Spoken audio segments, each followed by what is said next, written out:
Hello guys, আসসালামু আলাইকুম। তো আজকে আমার নাতির তৃতীয় জন্মদিন।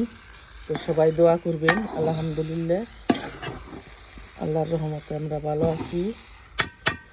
তো সবাই দোয়া রাখবেন। আজকে জন্মদিন, আমি এই উপলক্ষে বিরিয়ানি রান্না করতেছি। তো সবাই সাথে থাকেন, দেখতে থাকেন। ভালো লাগলে শেয়ার করবেন, লাইক দিবেন।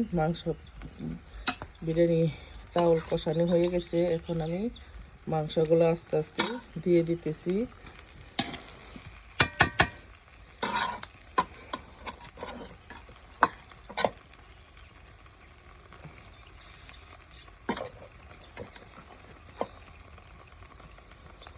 গরুর মাংস দিয়ে বিরিয়ানি কার কার পছন্দ